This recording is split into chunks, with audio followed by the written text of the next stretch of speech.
E aí, nação tricolor, fala família Tricolaço FC, sejam muito bem-vindos aqui a mais um vídeo do canal, Felipe Sandri na área, pra gente comentar aí, todo dia tem novidade no São Paulo, né? O São Paulo tá pior do que novela mexicana, né? Todo dia tem um drama, todo dia tem uma pressão, todo dia tem alguma coisa fora do normal.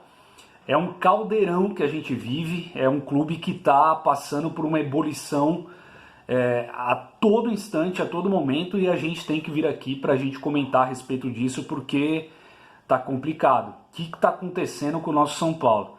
Gente, vocês devem ter visto, foi sacramentada a troca entre Everton e Luciano. Everton então vai para o Grêmio, Luciano chega para o São Paulo, e isso não envolveu dinheiro, né? A vinda do Luciano e a despedida, a saída do Everton acabou não envolvendo dinheiro vivo. E aí ficou como nessa tratativa? O São Paulo vai ficar com 50% dos direitos econômicos do Luciano, os outros 50% são do Leganés, o time da Espanha, e o Grêmio fica com 50% do Everton e o São Paulo mantém 50% também dos direitos econômicos do Everton. Eu já tinha dito aqui num vídeo que a gente comentou a respeito dessa possível troca na época, que ainda não estava nada propriamente dito, né? E eu tinha comentado que eu achava que não era bom para o São Paulo. Nome por nome jamais seria bom, porque eu acho que o Everton é muito mais jogador do que o Luciano. Só que aí envolviam outras questões, né? Envolvia, por exemplo, o lance do Luciano ser um jogador mais jovem do que o Everton, 4 anos mais jovem, o fato do Luciano ter um tempo de contrato mais prolongado, mais longo do que o Everton tinha com o São Paulo. O contrato do Everton acabava em junho de 2021 e com o Luciano vai agora até dezembro de 2022. E o fato do Everton ser um jogador que se lesionou muito, é um jogador que você não consegue contar com ele, apesar dele ter mais bola, mais futebol para oferecer do que o Luciano, ele vive lesionado, ele pelo menos tem uma lesão grande por ano. E por isso, e justamente por conta desse problema dele, os altos salários que o São Paulo tinha que despender para pagar, né, o Everton, eu acho que o custo-benefício talvez não fosse tão bom. Ah, então você traria o Luciano? Obviamente que não traria o Luciano. Eu acho que talvez o São Paulo diminua em termos salariais ali o que ele vai pagar, mas na prática não vai melhorar em nada, talvez até piorou. Luciano, ele é um cara voluntarioso, é um cara brigador, é um cara que não desiste das jogadas. Isso eu acho interessante, de ter jogadores assim no clube, né, no time, jogadores raçudos, mas a gente precisa de gol, a gente precisa de um cara raçudo, né? Vamos ver, talvez ele vista a camisa do São Paulo e comece a fazer gol. Torço para que ele faça isso, mas não tenho expectativa nenhuma com o Luciano, tá? Aí, no caso, né, caso ele seja regularizado a tempo no BID, ele pode até estar à disposição do Fernando Diniz no próximo jogo de quinta-feira contra o Bahia, no estádio do Morumbi. Vamos ver se dá tempo ali dele ser regularizado no BID, né, da CBF. E aí tem só uma questão muito ruim, né, porque o São Paulo só poderia utilizar ele na Libertadores a partir do último jogo da fase de grupos. Por quê? Porque ele foi punido, né? Ele teve a expulsão ali naquela briga generalizada ali que aconteceu, principalmente por ele, né? Ele que iniciou aquela briga no Grenal da Libertadores e daí tomou esse gancho aí da Conmebol e aí só pode voltar a jogar na competição internacional aí a partir do último jogo da fase de grupos. Vamos ver o que acontece aí. Mais uma decisão polêmica dessa diretoria, né? Gente, outra coisa, né, que todo mundo tá falando aí nas redes sociais, Alexandre Pato. Alexandre Pato vai pro Atlético Mineiro, Alexandre Pato vai pro Internacional. Para onde vai o Alexandre Pato? Pois muito se falou, né, nesses últimos dias. De fato, o Atlético Mineiro estava interessado. O Jorge Sampaoli vê com muitos bons olhos, né, o Alexandre Pato. E aí tem uma situação muito que eu gostaria de conversar com vocês e deixar muito claro. O Alexandre Pato demonstrou que ele não quer sair do São Paulo. Ele está sim satisfeito com a situação atual dele de reserva.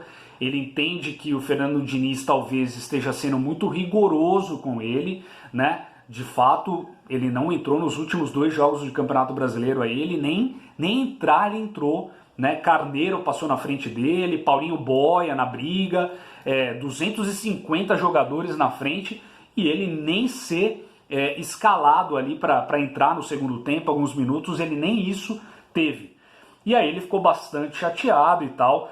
O que o São Paulo entende? O São Paulo entende, o clube, a instituição São Paulo entende que ele é um jogador muito caro para ficar na reserva e ficar acomodado. O São Paulo entende que ele está se acomodando com essa situação. E ele precisa dar uma resposta, ele precisa de fato mostrar que ele tem vontade, que ele quer sim brigar pela titularidade. Eu, nesse aspecto, concordo com o São Paulo. Eu acho que para você pagar mais de R$1 milhão para um jogador ficar no banco de reserva e ele na zona de conforto, acho que não seria interessante. Mas o Pato sinaliza que ele não quer sair, ele quer sim ser mantido no elenco do São Paulo e ele, até onde a gente viu, ele quer sim brigar e ele quer sim dar a volta por cima para voltar a ser titular. Agora tem que ver se o Fernando Diniz vai dar essa chance para ele, porque o que será que aconteceu para o Fernando Diniz nem cogitá-lo mais nos jogos? Alguma coisa aí tá meio estranha, né? Não é simplesmente que ele acha que o Pato pode ser reserva. Gonzalo Carneiro foi para frente, estava mais de 1 ano aí sem entrar num jogo oficial. Paulinho Boia tomou as frentes dele numa briga direta. E aí? O que será que está acontecendo, né? Então, tá muito estranha essa situação. E aí, provavelmente, ele vai receber sim, em alguns próximos dias aí, alguma proposta do Internacional. O Kudê, técnico do Inter, tem interesse no Alexandre Pato e o Inter, como clube, também tem. Por quê? Porque o Alexandre Pato surgiu ali para o futebol no Inter, tem uma ligação com o Inter, né? Isso é inegável. E aí muito se agravou por causa da lesão do Paulo Guerreiro, né? Lesão ali no joelho. Paulo Guerreiro tá fora aí da atual temporada, né? Vai ficar 6 meses aí fora por conta dessa lesão no ligamento do joelho. E aí o Alexandre Pato surgiria talvez como nome para fazer uma substituição mais direta. Não é um 9, né? O Pato não é esse 9 como é o Guerreiro, mas de certa maneira seria uma resposta da diretoria do Inter por conta dessa lesão do Guerreiro. E aí o São Paulo já deixou muito claro que ele não está nesse momento se livrando do jogador, mas ele entende que o Pato já teve muitas chances e que se vier sim uma proposta interessante para o São Paulo, ele pode sim abrir negociações. Então eu acho que vai muito aí do mercado, do próprio Pato e principalmente dessa situação com o Fernando Diniz. O que está acontecendo, né? A gente não consegue entender. Outra, Fernando Diniz, o Everton está saindo, está vindo o Luciano.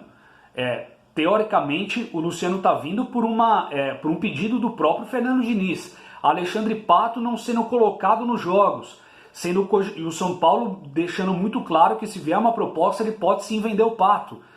E aí? Mas e o Fernando Diniz? Ele vai permanecer? Olha os conselheiros do São Paulo, aqueles abutres que lá estão, como a gente sempre diz, eles estão pedindo a cabeça de Daniel Alves.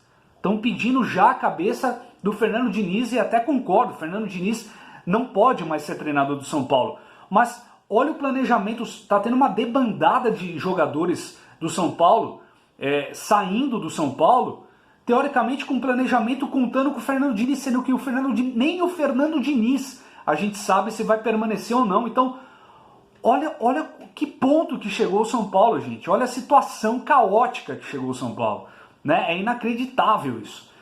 Então, a gente vai ter que esperar para ver o que vai acontecer, porque não tem garantias nenhuma. O São Paulo daqui uma semana pode ter um plantel completamente diferente. Olha que ponto a gente chegou.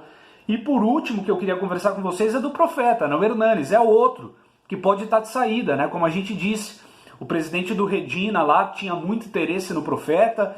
Enfim, o Profeta é um cara muito sensato, muito correto, muito verdadeiro. Ele está vendo que ele tem um custo elevadíssimo por mês e ele está vendo que ele não está conseguindo ser proveitoso, dar o retorno esperado para o clube, né? Por conta principalmente das lesões. Ele está insatisfeito com ele mesmo, não com o Fernando Diniz ou com qualquer outra situação. Ele está insatisfeito com ele próprio. Então ele está vendo o que é melhor ali nessa situação. Mas o São Paulo entende A diretoria entende que ele tem muita representatividade com a torcida, isso é um fato. Ele é um ídolo da torcida, o Hernanes, e que ele não mereceria sair dessa maneira, né? Com as competições rodando aí, né?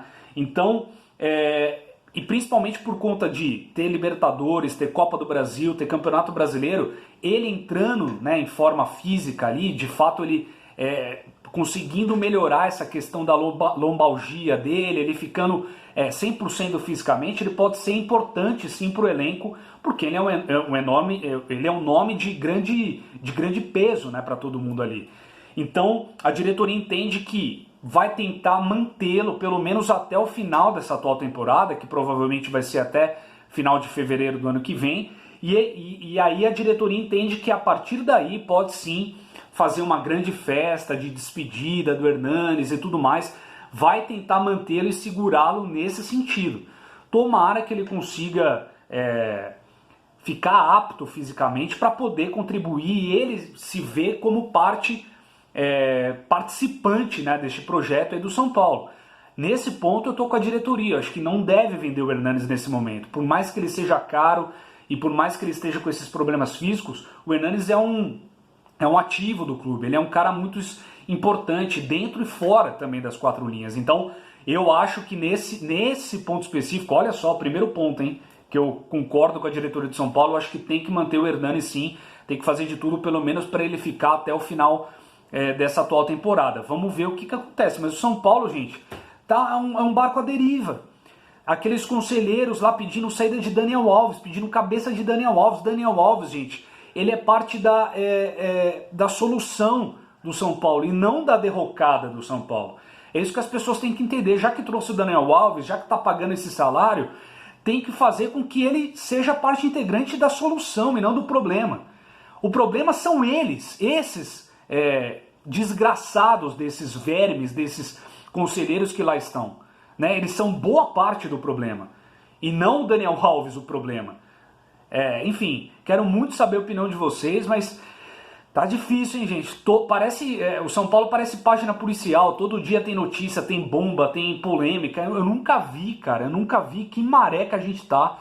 Tomara que em dezembro tudo isso melhore com a novo presidente do São Paulo sendo eleito e que a gente tenha dias melhores, porque tá complicado, viu? Gente, é isso. Eu volto aí no nosso pós-jogo de quinta-feira. E até lá a gente vai vendo aí as outras notícias. Se tiver qualquer outra coisa aí eu trago aqui para vocês, tá bom? Grande abraço para todo mundo, obrigado pela audiência e vamos São Paulo!